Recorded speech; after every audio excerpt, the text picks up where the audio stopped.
Hello guys, എല്ലാവർക്കും നമസ്കാരം. അപ്പോൾ നമ്മളിന്ന് നമ്മുടെ വീട്ടിലെ വെള്ള ടാങ്ക് ക്ലീൻ ചെയ്യാമെന്ന് വിചാരിച്ചു. കുറേ ആയിട്ട് ക്ലീൻ ചെയ്തില്ല, അങ്ങനെ കിടക്കുകയാണ്. നമ്മൾ ബോർവെല്ലിൽ നിന്ന് വെള്ളം അടിക്കുന്ന കാരണം ടാങ്കിൻ്റെ അകത്ത് കണ്ടില്ലേ, മൊത്തം പാറപ്പൊടിയെല്ലാം കുറേശ്ശെ കയറി വരുന്നുണ്ട് വെള്ളത്തിൽ കൂടെ, അങ്ങനെ കുമിഞ്ഞുകൂടി കിടക്കുന്നുണ്ട്. അപ്പോൾ നമ്മളെന്തായാലും ഒന്ന് മൊത്തം വൃത്തിയാക്കാമെന്ന് വിചാരിച്ചു. അപ്പോൾ എന്തായാലും ഞാൻ ടാങ്കിനകത്തേക്ക് ഇറങ്ങാൻ പോവുകയാണ്. നമ്മുടെ 1000 ലിറ്ററിൻ്റെ സിൻറ്റെക്സ് ആണ്. അപ്പോൾ അതിനകത്തേക്ക് നമ്മൾ ഡയറക്റ്റായിട്ട് ഇങ്ങനെ ഇറങ്ങാൻ നോക്കിയപ്പോൾ കാലെത്തുന്നുണ്ടായിരുന്നില്ല. അപ്പോൾ ഒരു സ്റ്റൂൾ എടുക്കാമെന്ന് വിചാരിച്ച് സ്റ്റൂൾ വേണമെങ്കിൽ അകത്ത് കൊള്ളൂല. അപ്പോൾ എന്തായാലും ഒരു ബക്കറ്റ് എടുത്ത് അകത്ത് കമഴ്ത്തി വെച്ച് അതിന് മുകളിൽ ചവിട്ടിയിട്ടാണ് താഴത്തേക്ക് ഇറങ്ങിയത്. അപ്പോൾ അങ്ങനെ നമ്മൾ സക്സസ്സായി അകത്തേക്ക് ഇറങ്ങി.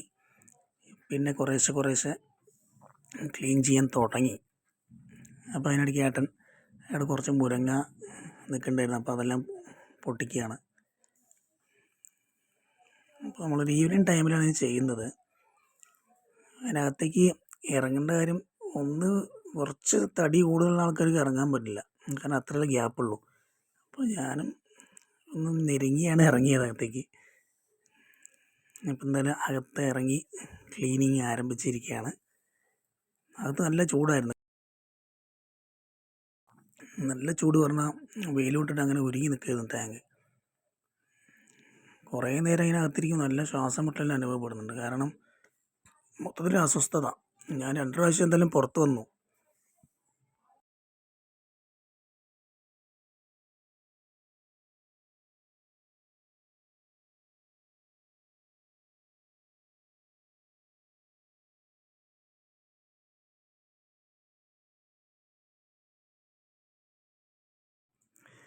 ഇത് കണ്ടോ അവസ്ഥ.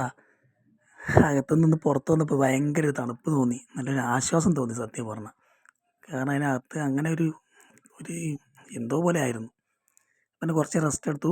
അപ്പോൾ നമ്മൾ പിന്നെയും പണി തുടങ്ങിയിരിക്കുകയാണ്. നമ്മൾ ബക്കറ്റിനകത്തേക്ക് കപ്പ് കൊണ്ടുള്ള വെള്ളവും ചളിയെല്ലാം മിക്സാക്കിയിട്ട് അത് ഇളക്കി മിക്സായതിനു ശേഷം മൊത്തം ബക്കറ്റ് നിറച്ചുകൊണ്ട് ഓരോ ബക്കറ്റായിട്ട് മുകളിലേക്ക് കൊടുത്തു. അങ്ങനെ കുറേ നേരം ചെയ്തു. പിന്നെ ഒരു തോർത്ത് വെച്ചിട്ട് അതിൽ ചളിയെല്ലാം മണലും അതിനെല്ലാം കൂടി ലാസ്റ്റ് വെച്ച് തുടച്ചെടുത്തു. അപ്പം എൻ്റെ കറുത്ത കളർ ഫുള്ളായിട്ട് ഇളകിപ്പോയില്ല. അപ്പോഴേക്ക് പിന്നെയും അതിനകത്തിരുന്ന് ഭയങ്കര അസ്വസ്ഥതയായപ്പോൾ ഒന്നുകൂടി ഞാൻ റെസ്റ്റിന് വേണ്ടി പുറത്ത് വന്നു. കണ്ടോ, ഞെരിങ്ങി ഒന്ന് പുറത്ത് വന്നു. സമാധാനം. വീണ്ടും പിന്നെ 2 മിനിറ്റ് റെസ്റ്റ് എടുത്ത് പിന്നെ വീണ്ടും പണി തുടങ്ങി. അതിനകത്ത് മൊത്തം മണലായിരുന്നു, പാറപ്പൊടി. അപ്പം അങ്ങനെ എല്ലാം തോർത്ത് വെച്ചങ്ങ് ഒപ്പിയെടുത്തു. അതിൻ്റെ കറുത്ത കളറൊന്നും അങ്ങോട്ട് ഫുള്ളായിട്ടാണ് പോയില്ല. അപ്പോഴും മഴ വരുന്ന കാരണം പണി വേഗം നിർത്തേണ്ടി വന്നു. ഉണ്ടോ, നല്ല മഴക്കാറായിരുന്നു.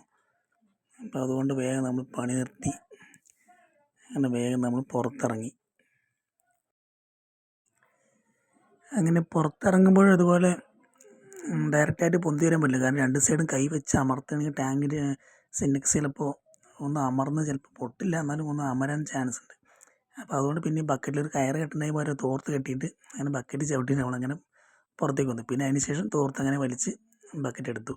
അങ്ങനെയാണ് ചെയ്തത്. അപ്പം അങ്ങനെ ടാങ്ക് പരമാവധി പറ്റുന്നവരെല്ലാം ക്ലീൻ ചെയ്തിട്ടുണ്ട്. പിന്നെ എൻ്റെ കറുത്ത കളർ ഫുള്ളായിട്ട് പോകാത്തത് നമ്മൾക്ക് എന്തെങ്കിലും ലിക്വിഡ് ഉപയോഗിച്ച് കഴുകേണ്ടി വരും. അപ്പം എന്നാലും ഇത്രയും വൃത്തിയായിട്ടുണ്ട്. അപ്പം അങ്ങനെ പിന്നെ വീണ്ടും വെള്ളം നിറച്ചു. അപ്പം ഗൈസ്, ഇന്നത്തെ വീഡിയോ ഇത്രയേ ഉള്ളൂ.